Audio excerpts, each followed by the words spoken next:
خلائی سائنسدانوں نے قرآن کو تسلیم کر لیا۔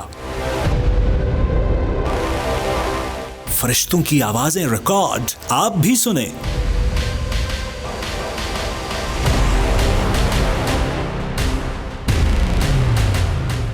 خلائی ادارے نے واقعہ معراج کی تصدیق کر دی۔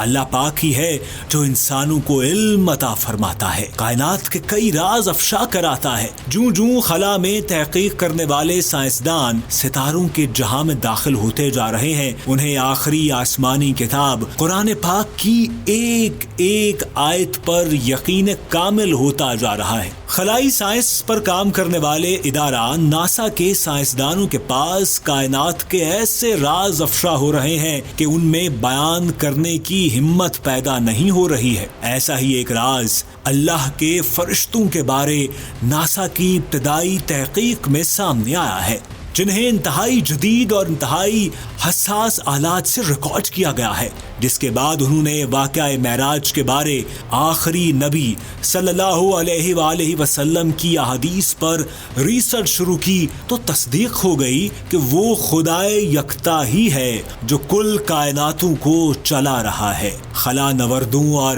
خلائی سائنسدانوں نے خلا میں جو مختلف آوازیں ریکارڈ کی ہیں، انہیں جب جدید آڈیو لیبارٹریز میں سنا گیا تو ان کے دل دھڑکنے لگے، وہ بے اختیار اللہ کی شان بیان کرنے لگے۔ انہیں محسوس ہونے لگا کہ کسی مخلوق کی اتنی بڑی تعداد کیسے ہو سکتی ہے جو ریت کے ذروں کی طرح ان گنت ہے اور وہ جیسے اللہ کا ذکر کر رہی ہو۔ یہ آوازیں کیسی ہوں گی؟ آپ ذرا رکیے، ان آوازوں کو سننے سے پہلے احادیث کے حوالے سن لیجئے۔ احادیث میں روایت ہے کہ آپ صلی اللہ علیہ وآلہ وسلم نے فرمایا، جب میں عرش کی طرف جا رہا تھا تو خلا میں 2 انگلیوں جیسی بھی کوئی جگہ خالی نہ تھی جہاں فرشتے نہ ہوں، اور ان تمام فرشتوں کا کام ہر وقت اللہ کا ذکر کرنا ہے، یہ اسی ڈیوٹی پر مامور ہے۔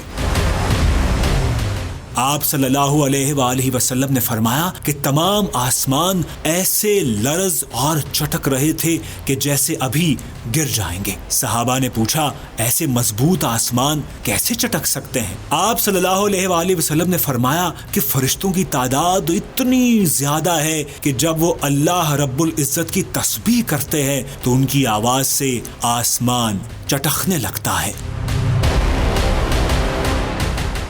سائنسدانوں کا خیال تھا کہ چونکہ خلا میں کوئی ایسا مادہ موجود نہیں ہے کہ جس میں آواز سفر کر سکے، اس لیے خلا میں کسی بھی قسم کی آواز سنائی دینے کا تصور بھی ممکن نہیں تھا، اور خلا میں جانے والے اس کی تصدیق بھی کرتے رہے۔ جب خلا کے لیے تیار کیے گئے آلات جدید ٹیکنالوجی سے مزید حساس بنا لیے گئے تو سائنسدانوں نے خلا کی آوازوں کو ریکارڈ کرنے کا ارادہ کیا۔ وہ اس کام میں کامیاب ہوئے۔ لیبارٹریز میں ان کو سنا گیا۔ کچھ سائنسدان چونک گئے جب انہیں محسوس ہوا کہ یہ آوازیں ایسی ہیں جیسے اربوں کھربوں لوگ ایک ساتھ ذکر کر رہے ہوں۔ اس کی تصدیق کے لیے بھی انہوں نے قرآن اور حدیث سے حوالے تلاش کیے تو انہیں مل گئے، اور پھر انہیں احساس ہوا کہ ممکن ہے یہ فرشتوں کی آوازیں ہوں، کیونکہ خلا میں ہوا تو موجود نہیں ہے جس کی آواز ان حساس آلات میں ریکارڈ ہو سکے۔ وہ آواز کس کی تھی؟ ذرا آپ بھی سنیں۔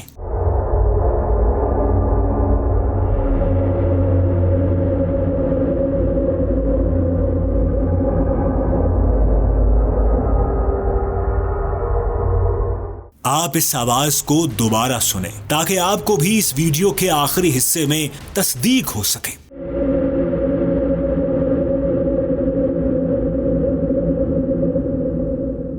اس آواز کے بعد سائنسدانوں نے ایک بار پھر اسلام اور مذہبی کتابوں پر ریسرچ کی تو انہیں معلوم ہوا کہ قرآن پاک اور احادیث میں ذکر ہے کہ ہر مخلوق اللہ کی حمد و ثنا میں مصروف رہتی ہے۔ احادیث سے معلوم ہوا کہ لاتعداد فرشتے ایسے ہیں جن کی صرف ڈیوٹی یہ ہے کہ ہر وقت اپنے رب کی حمد کریں گے۔ اب سوال یہ پیدا ہوتا ہے کہ یہ آواز زمین تک کیوں نہیں پہنچتی؟ تو اس کا جواب ہے کہ اللہ پاک نے کوئی ایسا نظام پیدا نہیں کیا جو آواز خلا کی حدود سے باہر نکل کر زمین تک آ سکے، ورنہ سورج کی آواز اتنی خوفناک ہے کہ اگر وہ اپنی حدود سے باہر آ جائے تو تمام جاندار خوف سے مر جائیں۔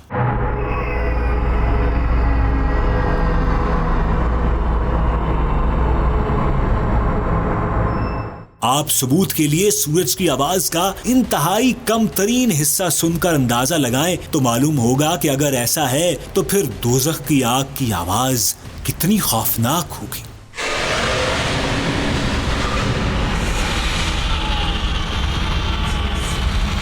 جوں جوں سائنس ترقی کر رہی ہے، دنیا کا اسلام پر یقین بڑھتا جا رہا ہے۔ زمین، سمندر اور خلا کے بارے جو تحقیقات اب سامنے آ رہی ہیں، سائنسدان حیران ہیں۔ قرآن پاک اور آخری نبی صلی اللہ علیہ وآلہ وسلم نے 1400 سال پہلے ان حقائق سے پردہ اٹھا رکھا ہے۔ ناسا سے وابستہ سائنسدان یہاں رکے نہیں، انہوں نے ریسرچ کو مزید تیز کیا۔ ایک سائنسدان نے جب ان آوازوں کی فریکوینسی کو الگ الگ کر کے سنا تو حیران رہ گیا کہ یہ کسی مخلوق کی آواز ہے۔ انہوں نے ان آوازوں کو بار بار سنا اور ان کا ایمان اس بات پر پختہ ہوتا گیا۔ سائنسدانوں کا کہنا ہے کہ وہ تو سائنس کے اس مرحلے تک پہنچ چکے ہیں جب وہ خلا میں موجود لاکھوں کروڑوں سال پہلے انسانوں کی آوازوں کو ریکارڈ کرنے میں کامیاب ہو جائیں گے تو خلاؤں میں موجود لائیو آوازیں ریکارڈ کرنا زیادہ مشکل نہیں رہا۔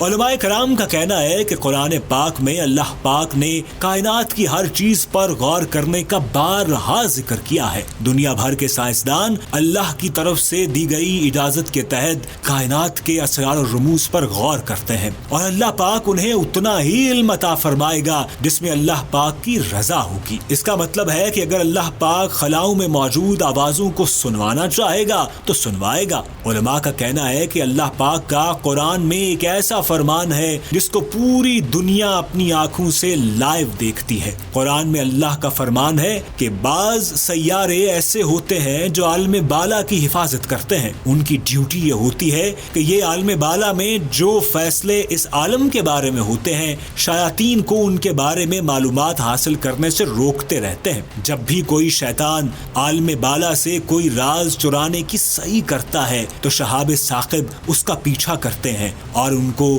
مار کر ہانک دیتے ہیں۔ اور سائنسدان زمین کی طرف لپکنے والے ایسے سیاروں کا مشاہدہ کرتے ہیں اور ان کی تصدیق کرتے ہیں۔ اس لیے قرآن کی ہر آیت جدید سائنس سے ثابت ہوتی جا رہی ہے، لیکن انسانوں، شیاطین اور جنات کی پہنچ زمین سے خلا تک ہے اور آسمان ان کی حد ہے۔ بے شک وہی ذات خدائے یکتا کی ہے جس کے قبضہ میں کل کائناتوں کا کنٹرول ہے۔